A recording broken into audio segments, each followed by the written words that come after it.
Pwede ba nating bigyan ng malakas na palakpak ang Lord? Salamat sa Panginoon sa panibagong linggo. No, salamat sa Lord sa mga inawit natin. No? Iba talaga yung mga pag yung songs Tagalog and at the same time alam mo, iba yung impact nun. No? Kanina pagod na pagod ako pero nung nag-worship ako, wow, salamat Lord. No, iba yung let's say, iba yung relief na binibigay sa atin ng mga awitin. No? If you are very low, just sing to the Lord and let your spirit pour out kung ano yung gustong ibigay sa atin ng Lord. And He will lead us dun sa area na pagod ka man, kapatid. No? Ang katawan napapagod. Pero ang puso natin, pag dinrive ng Lord, nagugulat ka, nagagawa mo yung mga bagay na kaya, na hindi mo, let's say, parang, hindi mo na magagawa kung ikaw lang. Pero dahil may biyaya, no? Yung pinakamaganda ron dahil may biyaya, kahit gaano tayo kapagod, kapatid, pag tumayo ka rito sa harap, Lord, really, bigay ko na sa'yo, no? Bigay ko na lahat. No? So this week, salamat sa Lord, no? Nakabalik na po yung ating papawis. Pwede ba natin bigyan ng malakas na palakpak ang Lord? No? Kasi po yung papawis na to ang magiging susi para dun sa ating liga. Dito tayo mamimingwit. No? But then naniniwala po ako na, alam mo yun, something is good is about to happen for this season 4. No? Salamat sa mga bagong kaibigan na kahit paano, ngayon hinahatak mo pa ng onte na talagang todo resistance naman talaga.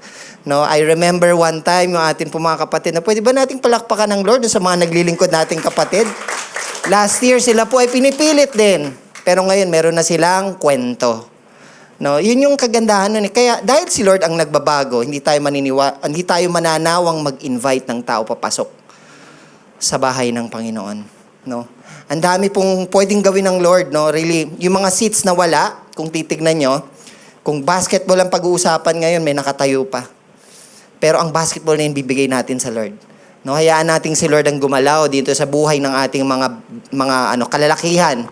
No? Lakas to But then, ang lakas po na nanggagaling sa Panginoon is eternal. No? Yung lakas natin after basketball, 1, 2, 3, pagod. Pero ang lakas na nanggagaling sa Lord, wow. Iba yung happiness na nanggagaling sa loob. Amen? So, handa na po kayong makinig ng salita ng Panginoon. No? This month, andun po tayo sa armor of God. No? Kumbaga, I know na lahat tayo is natuto. What are those armor na kailangan nating gamitin, no? Sa strategy. Kasi ang kaaway may strategy rin . So, kailangan meron din tayong strategy. At dapat malaman natin kung ano yung mga kailangan nating isuot. No? Spiritual yon, kapatid, Hindi ka magsusuot ng belt of truth na totoo. No, hindi ka magsusuot ng breastplate of righteousness na totoo na may malaking cross dito. No? Hindi. Kumbaga lahat 'yon spiritual. No? Merong let's say merong bagay na maidudulot sa atin para magtagumpay sa mundong ito. Sino dito gustong magtagumpay sa mundong ito? I know, lahat tayo, no? Ayaw natin na parang pahuli lang, Lord. No, ayaw naming mahuli dun sa let's say dun sa hamon ng buhay. Kasi every now and then may hamon . Alam mo yun, natapos ka man ngayon, next time meron na naman. Hindi natatapos.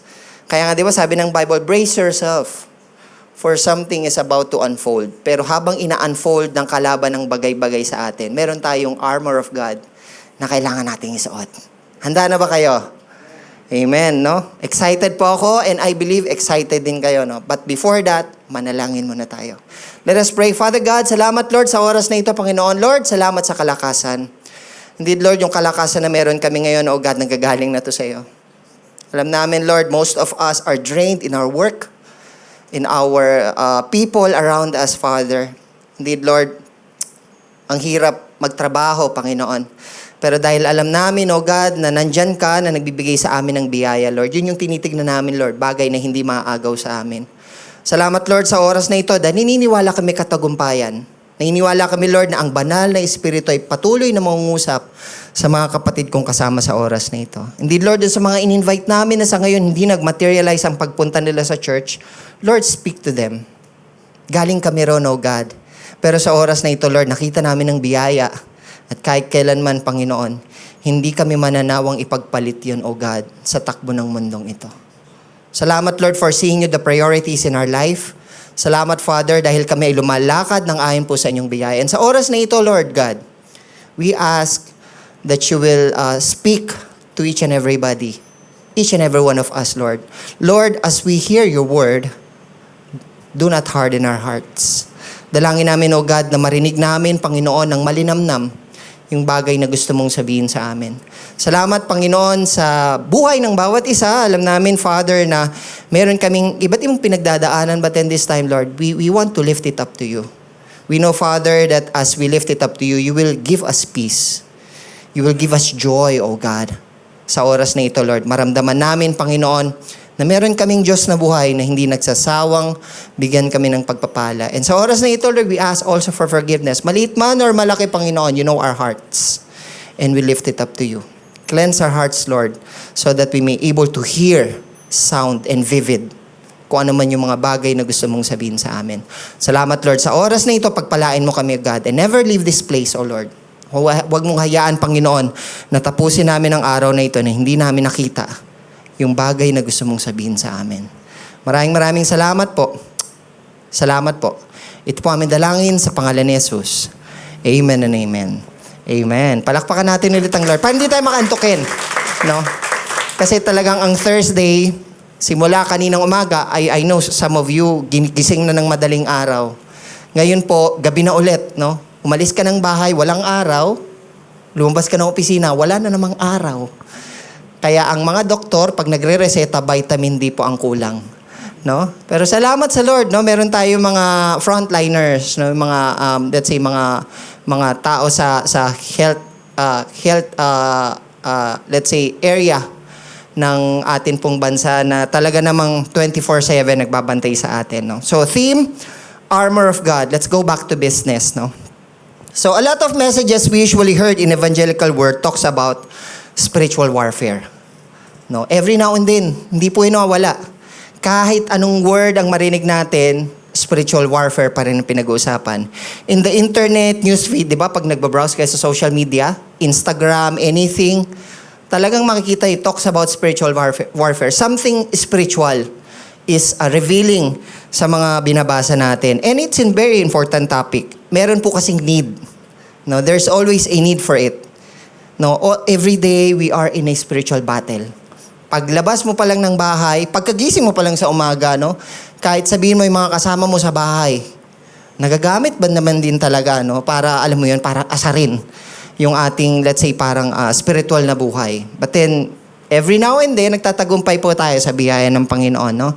So, it's supernatural to deal with what is happening in our surroundings. Supernatural po kasi ang laban natin. Hindi tayo magkalaban, kapatid, na tao to tao. No, ang laban natin dito sa mundong to is spiritual. Kaya nga ang hirap mag-aya eh. Pansin nyo ba yun? No? Kasi talagang, alam mo yun, ilalagay talaga sa isip ng kalaban na mas masarap dito. Alam mo, okay kami rito. Diyan sa church, corny yan eh. Corny, puro righteousness dyan. No, bawal to, bawal ganon. Pero galing tayo ron, kapatid. Nakita natin to lahat. And until now, tinuturuan tayo ng Panginoon. So, Satan's goal, was to devour us, and praying always is necessary. No, in Ephesians 6, Paul instructed us as a soldier of Jesus to put on the full armor of God. No, Ephesians 6 pong pinag-aaralan natin ngayon. So that we might be able to stand against the strategies of the enemy. So, wrap up tayo. Number 1, how many armors of God do we have? The first question. Ilan ba? Ilan po? 6. 6, no? Sa pagkakaalam ng iba. Pero tignan natin. Sige, discuss muna natin. Number 1, belt of truth. Ano yun? Secures the rest of the armor and guards against lies with God's reality. Number 2, breastplate of righteousness. Ito yung nagpoprotekta ng puso. Ng emotions natin sa pang-araw-araw, no? Vital organs to, kapatid, no? Moral failure and guilt. Shoes of the gospel, shoes ready for the gospel of peace. Provide stable footing and readiness to share the good news. Ano pa? Shield of faith. No? Yung team namin. Wow. Extinguishes and blocks the flaming arrows of doubt and fear. Ito yung una. No? Sa isang armor of God, ito yung unang pangkalasag mo. Ito yung unang tatama dun sa flaming arrow. So kung wala kang shield of faith, meron ka mang breastplate of righteousness, you're in danger. So lahat po ito importante. Number 5, helmet of salvation. guards the mind and secures eternal hope in Christ. Marami po ngayon wala ng pag-asa. No? Kumbaga ang pag-asa nila, pag nabuhay ako bukas, gagawin ko ulit yung ginagawa ko ngayon. The following day, gagawin ko ulit yung ginagawa ko ngayon. Pero tayo, we're hoping to see Jesus Christ after this life. Ang pinag-aaralan natin ngayong kapatid, hindi yung magmamatter ngayon. Ang pinag-aaralan natin yung magmamatter magpasawalang hanggan. No, dito sa world walang forever, pero sa Lord meron. No, so mahalaga na proteksyonan yung ating ulo, no, helmet of salvation. Number 6, sword of the spirit. No, syempre pag meron kang kalasag, alangan naman igagano mo lang yan sa kanya. Syempre hindi. Kailangan meron kang sword of the spirit. This is the word of God. No, dito rin po nagtagumpay si Jesus Christ when he was tempted 3 times. So kung nagtagumpay si Lord that time, magtatagumpay ka rin, kapatid. Kaya mahalaga po ang pag-aaral ng salita ng Diyos. Hindi pag-aaral ng pastor para marinig nyo yung salita. No? Kasi po, kahit kami mga pastor nagkakamali, mahirap po sa harap. Kasi yung nasabi mo na, di mo na mababawi. No? Mag-explain ka na lang ulit. No? Kaya lang kasi, yan, naka-online po tayo. Documented to. Si Mami ang number 1, ano ko dyan eh. No, kung ano yung mga nasabi ko, na hindi, parang alam mo yun, minsan kasi pag nandito ka sa harap, hindi yun ang gusto mong sabihin. Sometimes medyo alanganin. Pero more than that, gusto mo siyang i-elaborate. Pero at the end of this, meron po tayong biyayang makukuha. So 6, no, sabi ng iba. Some stopped in reading verse 17, but the essential part is finishing the paragraph. No, hanggang 17 kasi yung 6 eh. Diba? Ano yun? For it is the main thing how we become victorious in Jesus Christ. Lahat tayo gusto nating magtagumpay. No? Number 7 is prayer. No? Sabi mo nga sa katabi mo, prayer. No? Kailangan nating manalangin. Meron ka mang armor of God, kapatid. Kung hindi ka nananalangin, problema yun. Hindi ka pa rin magtatagumpay. So, sum it all up, ito po ang title nating pag-uusapan sa gabing ito. Praying always with all prayer. No? In Ephesians chapter 6 verse 18 it says, and pray in the Spirit on all occasions. Kasi dun sa first verses, tinalakay yung 6 na armor of God. And this time, praying is important. No? And pray in the Spirit on all occasions, with all kinds of prayers and requests. With this in mind, be alert and always keep on praying for the Lord's people. Mahalaga po ang pananalangin, no? Kumbaga ang panalangin, hindi lang siya nag-uugat dun sa let's say kung ano lang yung ginagawa mo sa umaga or ginagawa mo pagkakain ka, pagkatapos mong let's say meron kang bagay na nakuha, no? Yung alam mo yung matagal mo ng panalangin, bigla ka na panalangin, no? No, hindi lang po doon nag-e-end 'yon. Hindi lang nag-e-end sa ating prayer meeting, but then prayer meeting is important. No? Meron tayong kanya-kanyang struggle when it comes to time sa prayer meeting. No? I know some of you in your heart you want to come. No? I know some of you want to come. Kaya lang I would still encourage you to come. No? Kumbaga nandun po tayo sa hindi tayo magtuturuan. Prayer meeting is really important sa buhay ng isang Kristiyano. Pero more than that, ang prayer po ng buhay natin sa pang-araw-araw, minu-minuto ay importante rin. Tatandaan po natin yan. No? So it is necessary for a soldier to be in touch in the headquarters in order to stay covered. Sa atin po, hindi tayo pwedeng pakalat-kalat lang. Kailangan babalik at babalik. Asan ang headquarters natin? Eto.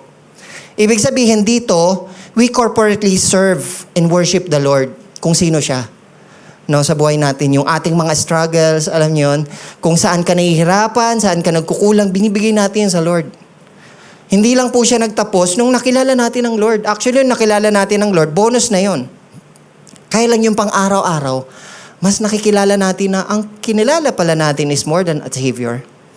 He is more than a Father. He is more than somebody na alam mo yon, this world will, parang iiwanan ka. But then Jesus will not. Kung ano man yung ginawa niya sa cross of Calvary, it is special for you and for me. Yun yung binabalik-balikan natin, yung pagmamahal ng Lord na hindi nagmamaliw, hindi nagbabago. Really, kahit po yung spouse natin, nagbabago yung pagmamahal. Pero yung pagmamahal ng Lord is different than anything else, no? So if you study the wars in the Old Testament, we have discovered that when Israel fought with her own strength, she was defeated. But when she cast her strength to God's mercy, she always experienced victory. No? Nakita natin yon sa Bible. No? Sometimes nga, di ba, pag binabasa mo, you're picturing it in your own mind. How it happened, no? Kumbaga, first, Abraham took 318 trained men in his household to conquer kings that fought in Sodom and Gomorrah. No, nagtatagumpay ang Israel kapag casted ang kanilang tiwala sa Panginoon. At kapag hindi, anytime malayo, defeated. Ganon din po sa buhay natin, kapatid. Ang sinasabi sa atin ng Lord, anak, pag lumayo ka sa akin, hindi talaga maging maayos lahat para sa'yo. Pero pag lumalapit ka sa akin ng lumalapit, magbabago ang buhay mo. 'Di ba? Siya ang nagbago ng buhay natin eh. Yung lakad natin, kasi talagang really po hindi kayang baguhin ni pastor ang buhay nyo. Pero ang Panginoon, binago ang buhay nyo, maging ang buhay ni pastor. Amen? So, hindi po nangangahulugan na any time of the day, kailangan ang lapit natin dun sa mga leader ng church pag merong, alam mo, kabigatan or something. The heaven is open for everybody. No? Anumang bagay na hilingin natin sa Lord, pag makakabuti yun sa atin, ibibigay niya yun. Kung hindi man po at meron kayong hinihintay sa ngayon, huwag manawa. Huwag manawa sa pananalangin kasi yun talaga ang gagawin natin sa mundong ito. So Gideon's army, just imagine, 32,000 reduced to 300, delivered Israel from the Midianite slavery. No, 32,000. Very na yun very powerful na yun, kapatid. Pero ni-reduce ng Lord. Dahil alam niya at gusto niyang patunayan kay Gideon, anak, ako kasi ang gagalaw. Doon sa 32,000 mo, kasama ka eh. Parang 32,000? Leading ako, si Gideon? Kaya ko yan. Eh, sabi ni Lord, yung heart niya, nakikita ko. Yung 32,000, bawasan ko pa. Para makaramdam siya ng takot. Kasi kapatid, pag natatakot tayo, kanino tayo kumakapit? Sa Lord. Pag nalalagay tayo sa alanganin, hindi sa might, pero sa strength ng Panginoon. No? Just imagine how good God is. Kahit meron tayong pinagdadaanan po sa oras na to, ang buti ng Lord. Why? Kasi hindi niya hinahayaang natutulog ang ating pananampalataya. No? 'Di ba? Sinasabi natin, mag-invite tayo ng tao sa labas. Marami tayong kaibigan. Ako po, no, really, sa dalawa lang na anak ko, kay David and Shekinah, we are exposed of people having, mabubuti po sila. They also have this faith before na kinagawian natin. Kaya lang dito kasi sa buhay na meron kami ngayon, sinasabi namin dun sa dalawa, anak, yung lakas nyo ngayon, even the awards, achievements, mawawala. Pero pagdating sa dulo, pag hindi mo nasumpungan ng Panginoon, wala lahat. Kaya I would still go into something right now na magtitiwala kang pagdating sa dulo, ikaw ang magbe-benefit. No? Kasi po sa atin bilang Kristiyano, hindi tayo nagmamatter sa ngayon. Alam na natin yun di ba? Hindi tayo tumitingin sa magaganap sa ngayon. Pero ginagamit natin ito para dun sa destination natin. Kasi all of us wants to heaven, right? We want to go to heaven. We want to see Jesus face to face. Pero ngayon po kasi magmamatter yung ating journey. What are you doing? What are we doing? Pagdating po sa buhay natin ng spiritually. No? Kasi kapatid, hindi talaga pwede na matagal na tayong nakaupo lang sa biyaya ng Lord. Kasi may biyaya eh. May biyaya kang tinatanggap sa pang-araw-araw. At yung biyaya na yon, kapatid, meron ding someone out here na gustong makasumpong ng biyaya na natagpuan natin.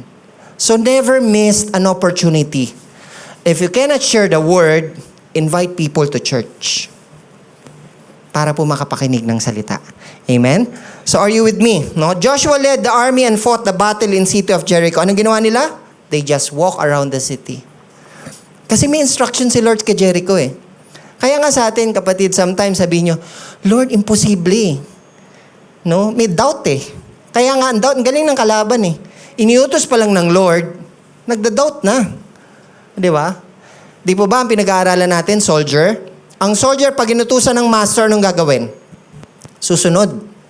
Hindi ka pwedeng mag-say no. No? Kasi ganun ang setup ng military combat.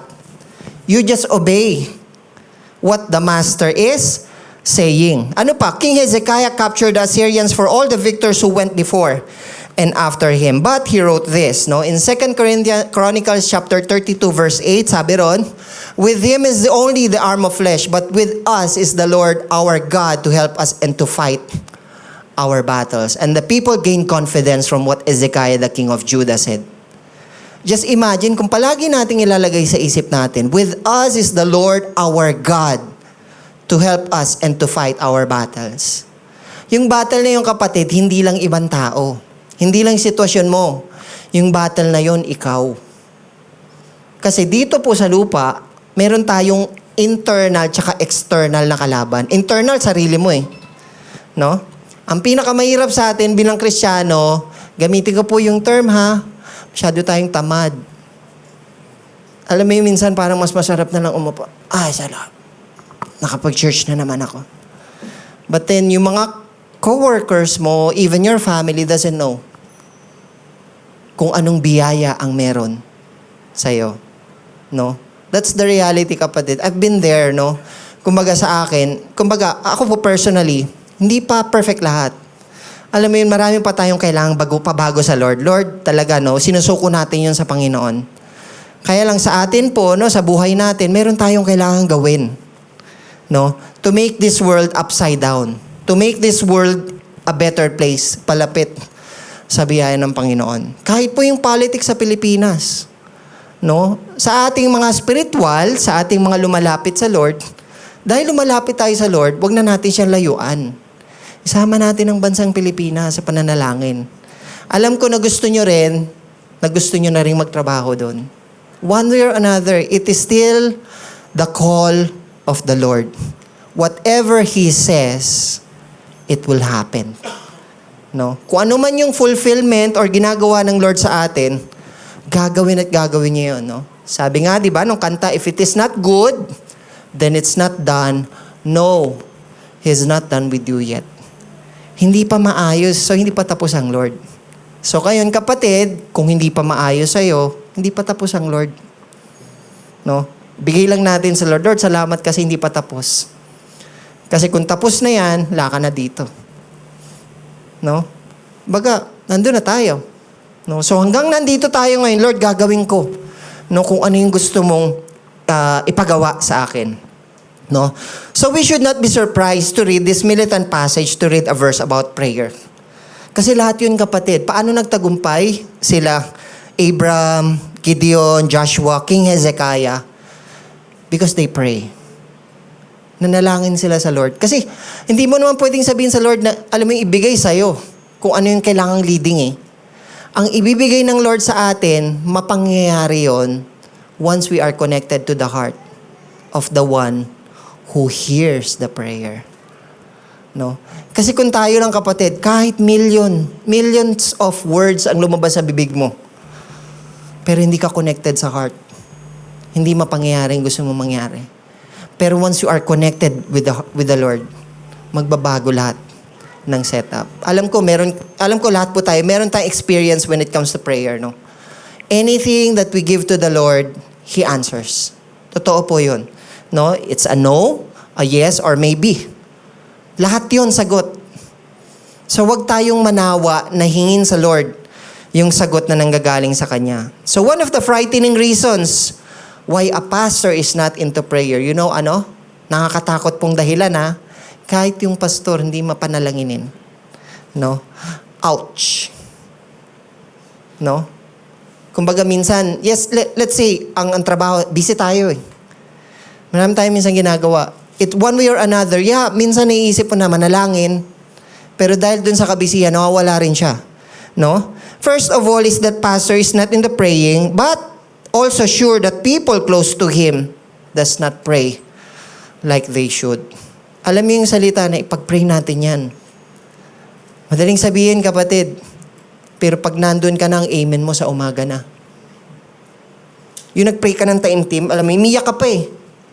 No? Tapos nakatulog ka na. Pagkagising mo na umaga, meron ng muta si kuya. Yun yung iyak niya eh.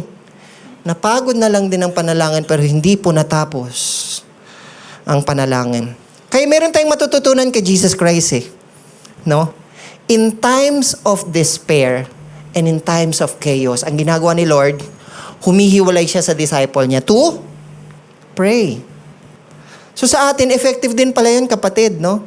When things are chaotic, when things is so, let's say, parang pressured, no? Let's take time to speak to the Lord and ask leading. No? Kumbaga sa atin, let's say, walang superpower na nanggagaling sa might natin eh. Pero dito po sa panalangin, meron. No? So for 3 years of Jesus' ministry here on earth, it is interesting for us to know that Jesus always stands in the gap. Ano ibig sabihin nun, Pastor Dave? Ganito yan, kapatid. For 3 years na nandito si Jesus, ang ginawa niya manalangin lang ng manalangin. He intercedes to people around Him. Ganito din ang ginagawa natin actually. Alam ko na meron kayong mga taong pinagpe-pray, no? You're interceding for others, no? You stand in the gap. Kasi ang sa atin po, really we cannot go directly to the Lord without Jesus. Hindi tayo makakarating sa Ama, kundi sa pamagitan ng anak. Bakit po, Pastor Dave? Kasi ang anak, ang daan, ang katotohanan, at ang buhay. Walang makakarating sa Ama, kundi sa pamamagitan ng anak. Kaya lahat ng prayer natin, kapatid, merong in Jesus' name, Amen. No? Doon po tayo nagko-concentrate. Hindi tayo yes, we're giving out to God, but yun po kasi ang instruction sa atin. No? Anything that is commandment ng Lord, sinusunod natin yon, no? So, interceding for us in the throne of God for nearly 2,000 years. No? So, simula nga, kasi 2026 na eh. So, 2,000 years since Jesus took prayer, nakita niya na ang pananalangin is an important tool for us to be victorious sa lakad natin sa buhay. No? So, kung si Jesus nakita yun, hindi pala pera, no? Kasi ngayon, parang pera na lang. Kailangan malaking sahod natin. Kasi kakapusin tayo eh. Lalo na doon sa nangyayari ngayon, kinakabahan ako. Lord, baka mawalan ako ng trabaho bukas. Ano lang yung pangkakain ng pamilya ko? No, yung pag-aaral ng mga anak ko. Pansinin niyo po, ang worries, wala ngayon. Ang worries, matagal. Ngayon yung matagal, yun yung pinoproblema mo ngayon. Pero ang problema, kapatid, baka hindi mo abutin yung future. Kaya ang sabi ng Lord ngayon, live now. Ano man yung bagay na meron ngayon, kapatid, meron tayong magagawa. Pero yung mga worries natin, kaya biblical po, ang sabi ng Bible sa worries, do not worry about tomorrow, for tomorrow will worry about itself. Each day has enough trouble of its own. Lord, salamat kasi every day may problemang malulutas. Bukas, kapatid, iba na. Yung problema ngayon, di na yung problema bukas. No? Kung nakapagbayad ka ng tuition ngayon, another tuition quarterly or after a month, di ba? Problema mo ulit yun. Pero salamat sa Lord kasi every day, nire-resolve niya yung concern natin. No? Doon pa lang panalo na tayo, kapatid eh. Bakit? Kasi meron tayong peace. Di ba? Yung peace na hindi binabayaran. Yung peace na nanggagaling sa Lord na anytime of the day, if you sleep, kahit magbombahan, kahit may alarm, pagkagising ka, oh, tumunog pala. Nag-alarm pala. Pero hindi mo alam, hinele ka pala ng Lord kaya hindi ka nagising. Nagising ka na lang, nagkagulo na sila. No, it's good to think about how God is protecting us against what is happening. No? Kumbaga, may pinapatunayan ng Lord sa atin every day. Kung paano nagpahayag sa atin ang Lord ngayon, iba yung pahayag na gagawin niya bukas. No? Yun po yung exciting. Kahit nga dito sa basketball na to, really, kapatid, hindi ko sila kilala. Most of them, first time ko makikita, bukas. No? Kahit naman yung iba. Kumbaga, yun po yung exciting part Meron tayong team ng basketball na kung saan ngayon, diaspora. Scattered sa iba't ibang team. Pero alam nyo, kapatid, yung biyaya kasi kinalat natin. Bakit? Para mas malaming makakilala doon sa biyaya na kinalat ng Panginoon. No? Yun lang din yun Yun yung mangyayari bukas Sabi ko nga sa mga kapatid natin, hindi na to palakasan, kapatid Actually, na to this is a matter of a game with a purpose. Mas malalim na dahilan na. Kung naglalaro kayo before na parang laro-laro lang, let's say, lakas to eh. Pero this time, naglalaro tayo kasi gusto mong ma-win yung kapatid natin. No? Really, all of them, no? Parang tayo lang din yan, na one time, one way or another, nangarap, no? Parang, let's say, dati walang direksyon. Pero nung nakita ang Lord sa buhay nila, nakita nila yung pagbabago. Personally nila, pagkatapos nung pamilya. Pagkatapos yung mga bagay na alam mong makakalugod na kailangan mong gawin, gusto mo nang gawin. Kasi alam mong malulugod ang Panginoon na dati hindi mo iniisip. No? Ganun yung pagbabago ng Lord. Just imagine kung paano binabago ng Lord yung isip natin. Dati ang gusto mo lang ibigay sa Lord, yung yes mo sa pagpunta sa church. Pero ngayon gusto mo nang ibigay yung pamilya mo. Palapit sa biyaya ng Panginoon. No? Iba yung ginagawa ng Lord Yung kumbaga, yun nga po, anuman bagay na pumasok sa atin, paglabas nun, nagmumultiply yun. Contagious yun. Kaya kapatid, kung meron kayong tinanggap ngayon at tinanggap nyo ang Panginoon, hindi, parang let's say, hindi kayo mabibigo na ibahagi ang Lord sa iba. Bakit? One way or another, if they will not accept, hindi pa yun yung time. Pero since nagbigay ka ng seed, ang seed po umuusbong. Di ba? Lalo na pag nadiligan. Kasi karamihan sa atin ang galing dun sa seed. Merong tao na nagpilit sa atin dati, no? Ang pilit, ang kulit. Ngayon, hindi na Actually, nagpapasalamat tayo kasi one way or another, nakilala nila ang Panginoon bilang Panginoon na tagapagligtas ng buhay nila. No? That's the best, let's say, gift that we can give to these people around us. So are we missing something dito sa ginawa ng Lord? No? 3 years, pinakita sa atin ng Panginoon na prayer is important. 2,000 years, ang ginagawa pa rin ng Lord. He is always interceding us every day dito sa chaotic world na meron tayo. No? Diba? Are we missing? No? And pray in the Spirit on all occasions with all kinds of prayers and requests. With this in mind, be alert and always keep on praying for the Lord's people. So discuss natin. Kapatid, intro pa lang yon. No? Pero mabilis lang tayo. No? 3 points lang po. Number 1, the persistence of the warrior's prayer. Ano yung persistence? Makulit. No? Let's say intentional. No? In Luke chapter 18 verse 1, this is a parable of the persistent widow. Then Jesus told his disciples a parable to show them that they should always pray and not give up. So kung nananalangin pala tayo ngayon, dapat hindi tayo mag-give up. No? Parang ano yan alam niyo yung Mina? No? Nakita niyo na yung meme na yon or yung picture na yon? Isang pukul na lang Tumalikod pa siya. Napagod No? Pero isa na lang, makukuha mo na yung prize. Kaya lang dahil napagod, sayang. So may nagagawa pala yung persistent. No? May nagagawa pala yung, let's say, intentional sa mga bagay-bagay. In 1 Thessalonians 5:17, pray without ceasing. Pray always. Manalangin kayo ng hindi napapagod. Kaya niyo yan? No? Kumbaga sa atin kasi kapatid, we are into maturity. No, kung dati, let's say, matampuhin ka, dati tamad-tamad ka, pero pag nagtagal ka sa faith, bro, no, makikita mo na kailangan mo talagang magsipag. Bakit? Kasi maraming kailangang tao na gagamitin through you, not kay pastor, para mailapit mo sa biyaya ng Panginoon. Lahat yun magiging kwento No? So Satan will use every device to keep us from praying. Magaling si Satan, syempre hindi yan papayag. Ano yun? Physical fatigue. No? Pagod, lethargy. Alam mo yun, parang pagod na pagod ka. Hindi ka maka-focus. No? Unfit as mentally in prayer through the cares and burdens of the homes. Kahit yung burden, ginagamit ng kalaban yan para wag ka manalangin.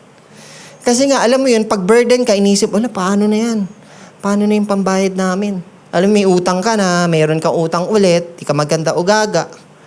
Kasi nga, ganun ang ginagawa ng kalaban sa atin. No? Kahit may pangako ang Lord, magaling talaga ang kalaban. No? Doubt, ano pa yon? Depression, anxiety. Yung anxiety na hindi natin nakikita pero nagpapatanda sa atin. Yung anxiety na wala naman tayong nararamdaman pero nagkaroon tayo ng bukol dahil sa anxiety na yan. No? No? Ang pag-iisip, kapatid, number 1 when it comes to health. Kaya nagde-degrade yung iba eh. Kaya nagde-degrade tayo minsan kasi nga, hindi naman tayo bumabata, kapatid. No? Ang mga bata, siyempre, ang inaasahan magulang. Ang magulang, sino asahan natin? Anak natin. Hindi. No? Kaya ngayon, naiintindihan na natin ano yung sinasabi ng mga magulang natin sa atin. No? Yun pala yung dahilan. Kailangan natin magpakamagulang. Kasi, pag naging magulang ka na, hindi ka na pwedeng umatras. No? Wala ka nang ibang iintindihan. Ngayon ko nga naiintindihan eh. Yung minsan gusto ko, bibigay ko sa anak ko. No? Kaya minsan sinasabi ko pa rin sa kanila, anak, yung blessing na meron kayo, galing yun sa Panginoon. Hindi yun galing sa amin. It so happened, we just enjoy the journey of parenting. No? Ngayon, dahil binigay sa amin to, binigay kayo sa amin, pagyayamanin namin. No? Iba yung responsible parent kayo, lalo na pag nasa Panginoon ka. So, a reminder to us, prayer cannot be the product of our emotion.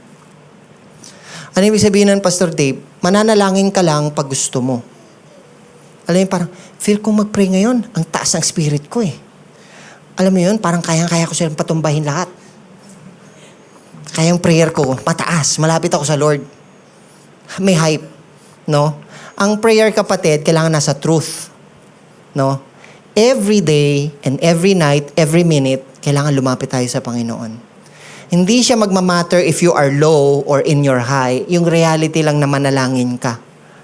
Kahit hindi mo siya nararamdaman. Kasi yun ang sinasabi ng Biblia. Pray without ceasing. No? Prayer is like when we feel like depressed and low in spirit and after a while we pray, we feel hopeful. Di ba ganun yun? You are low. No? Dami mong problema. But then, nung nanalangin ka sa Lord, umiyak ka sa Lord, nakaranas ka ng relief. No? Naintindihan niyo ba yung sinasabi ko? No, na after some time, wala kang pambayad. Pero nung nag-pray ka, iniyak mo sa Lord, may lumapit sa'yo. Kapatid, para sa'yo yan. Hindi, para saan to? Kasi sabi ng Lord sa akin, bigyan kita ng pera. Dahil wala ka. It is happening right now, kapatid. Hindi lang pera ha. Alam mo yun, sa mga need na meron tayo, our God is our Jehovah Jireh. The Lord knows what is happening. Kung kailangan mo ng something, ask Him. Kasi He knows better than the people around us. So prayer does not depend on someone else's mood. I want to pray because I feel like. So kung manalangin ngayon. Kasi kakabasa ko lang ng Bible kanina eh. Alam mo yun, alam ko kaya ko siyang may rema eh. No, na pag nanalangin talaga ako, wow, maging iba yung impact eh. No, minsan nandito na lang din eh. Pero hindi pala siya doon nagbabase, no? If your prayer life does like that, you will be prayerless a lot. Kasi nalilimutan natin, ano bang pinakagusto nating gawin? Lumapit sa Panginoon. No? Sa paglapit natin sa Panginoon, kapatid, ang buhay natin bumababa. Kaya tayo nagiging humble. Pag lumalayo ka sa Lord, lumalaki yung ulo natin. Nagkakaroon tayo ng hydrocephalus. No? Na sometimes, alam mo yun, parang, kaya ko na lahat. No, hindi ko kailangan ng Lord ngayon kasi I have too much. I am in plenty. Pero once na tinanggal yon, makikita mo ulit si kapatid sa church. No? So one way or another, God is still good. Why? Kasi sa atin, hindi pahirapan ang paglapit. If you're praying for someone right now, just wait for the Lord to let's say, deal with the concern. Huwag yung negative, kapatid, ha? Baka mamaya sabihin nyo, parang madisgrasya or magkasakit. Hindi ganun. No? Kung wala rito yung pinagpipray nyo or meron kayong mga gustong mailapit sa Lord, let God deal with them. Let the grace of the Lord ma-experience din ng mga taong to. Kasi after all, na-experience natin siya eh. Kaya alam natin paano gumagalaw ang grace eh. No? So always intercede for others even when our prayer feels like more of a duty than delight. No?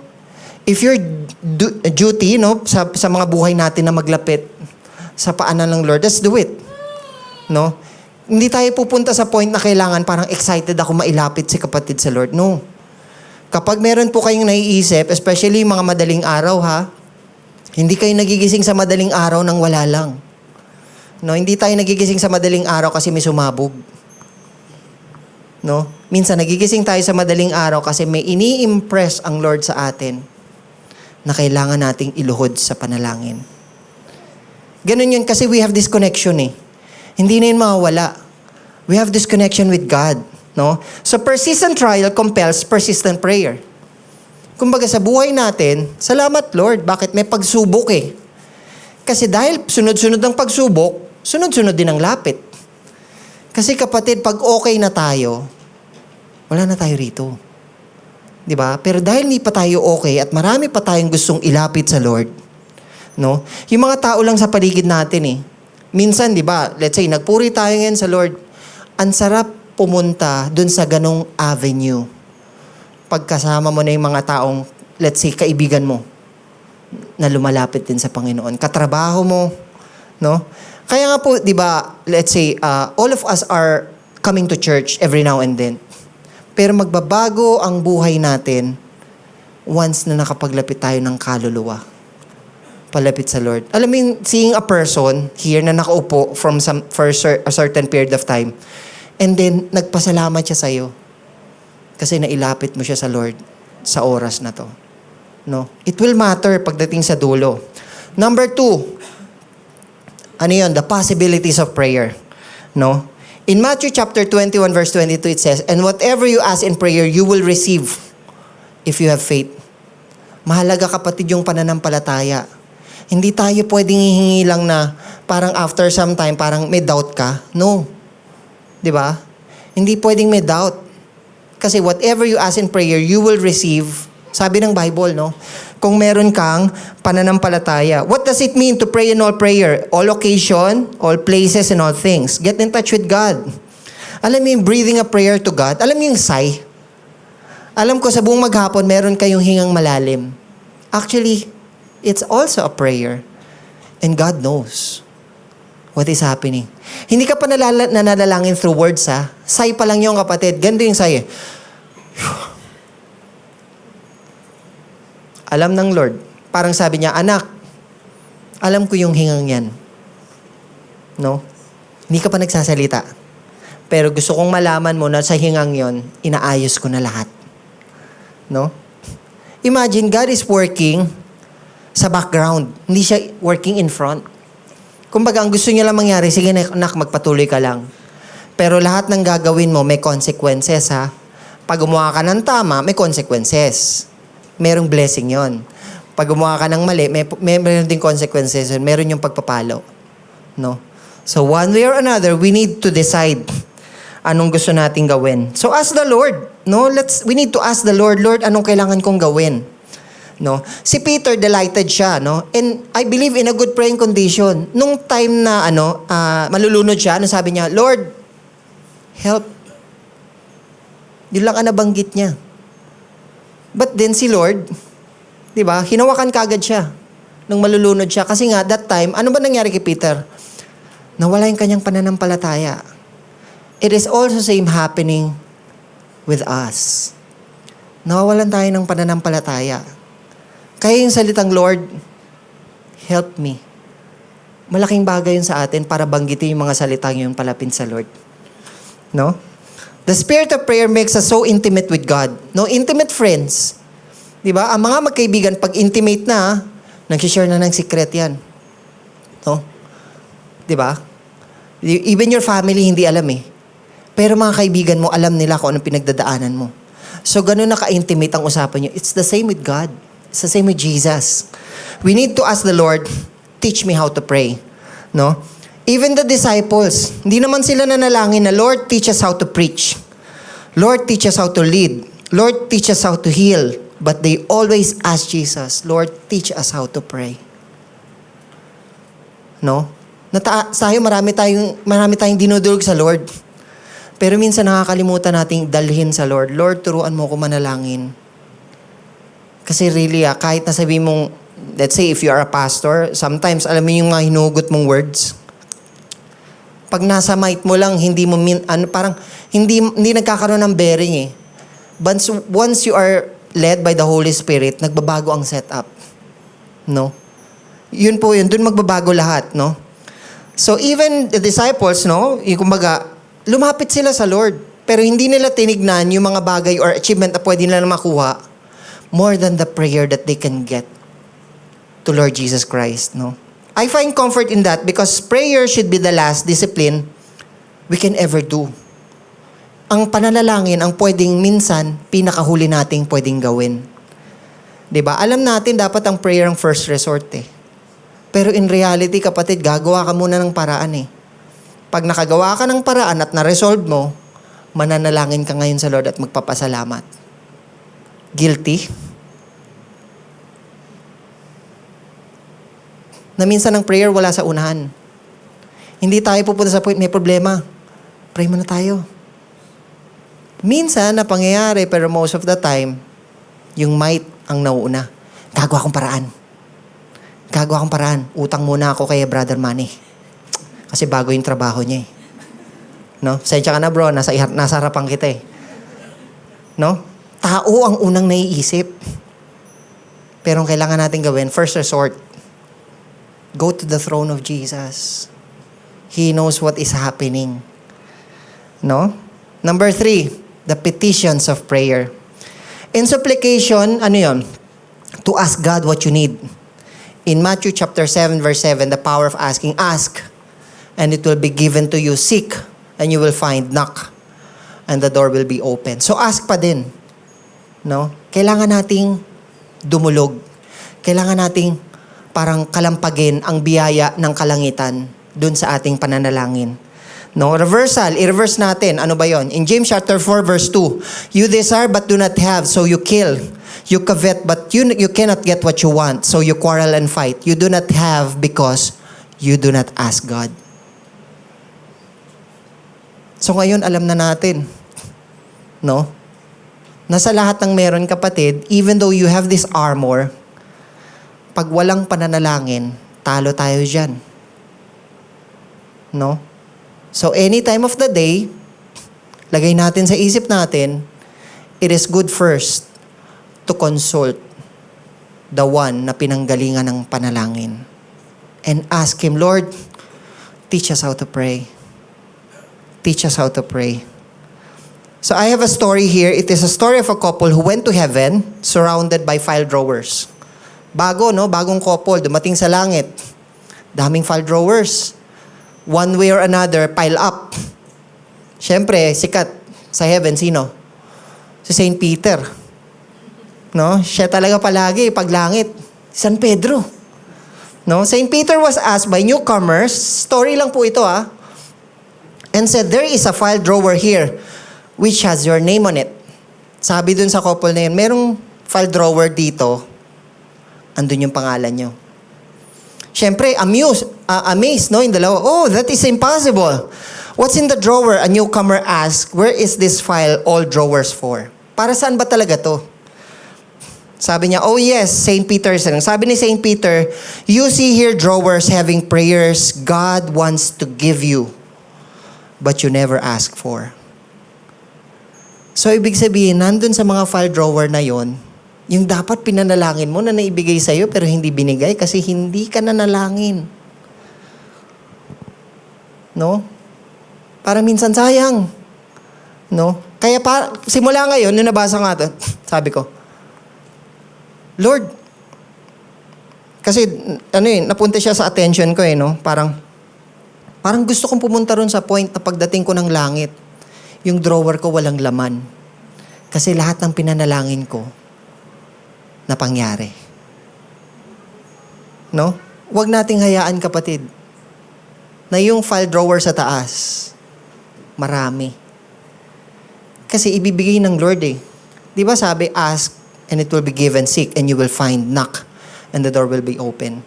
So ibig sabihin, kung walang pagtanong or paghingi sa atin, hindi ibibigay yun. Di ba?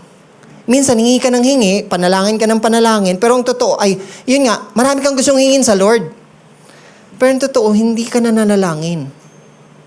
Di ba? So, kailangan talaga, specific, kaya nga po tayo may prayer items Di ba? Yung prayer items na yun yung dami ng panalangin. Actually, marami yun eh. Kaya after this, kapatid, one by one, gawa kayo ng prayer list. Para maingganyo kayo na, sinasagot ng Lord yung mga panalangin.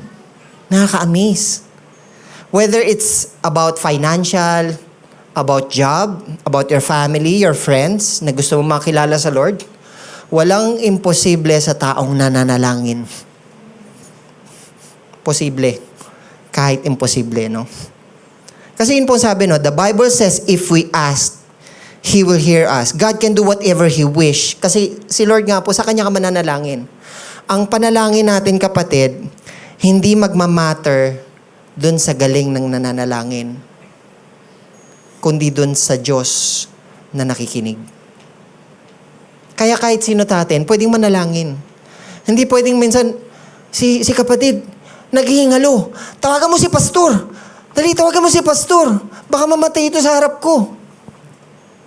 At that time, actually, you still have the power na yung kagalingang pwedeng makuha ng kapatid. Ikaw ang gamitin niyang daluyan ng pagpapala para dun sa bagay na yon. Hindi natin kailangan ng third party, kapatid, para dumulog sa trono ng Panginoon. Ang kailangan natin, pusong dalisay na mailalapit mo sa Lord. Lord, ito lang ang meron ako eh. Ito lang ang pwede ko ibigay. And don't you think magdadamot ang Lord na hindi kunin yung puso mo? Kasi dun po galing lahat eh. No? Pag binigay mo yung heart mo sa Lord, all in na yun. Wala na tayong hilingin. No? So Jesus is telling us that through prayer, I will administer my kingdom. Sa pananalangin, kung paano niya i-administer yung kabuuan, magmamatter po yon sa pananalangin. No? So our prayers will not matter on the person praying, but to Him who hears it and act upon it in Jesus' name. Kaya mahalaga yung panalangin natin every now and then eh. Just pray. Use your heart. Be intimate with God. If you want to cry, just cry to the Lord. Then after that, makikita nyo yung pagbabago na gustong ibigay ng Lord. So dito sa mundong to, isang kingdom lang ang kailangan natin pwedeng gawin. Everything is all about asking. No? Ask. Capital. Ask, seek, and knock. Hindi yun matatapos, kapatid. That's the rule of the kingdom. So right now, if you still have the prayers, just leave it to the foot of Jesus. He hears every prayer. Just imagine, no? Ang dami natin. Pero yung prayer list ng Lord, ang dami. Sa atin, minsan makagawa ng prayer list, tinatamad pa eh. No?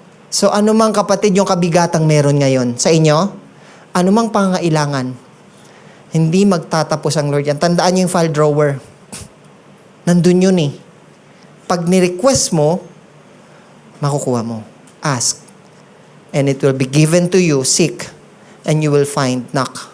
And the door will be open. So maliban dun sa armor of God na meron tayo, kailangan panalangin pala natin yun. Na yung belt of truth, Lord, higpitan mo. Yung helmet, Lord, proteksyonan mo yung ulo ko. Yung breastplate, anything that hinders my heart. You know how to deal with it because I am praying. No? So prayer is the most important tool sa isang buhay ng isang Kristiyano. Doon tayo magtatagumpay, kapatid. Amen? Let us all rise up. Let us pray.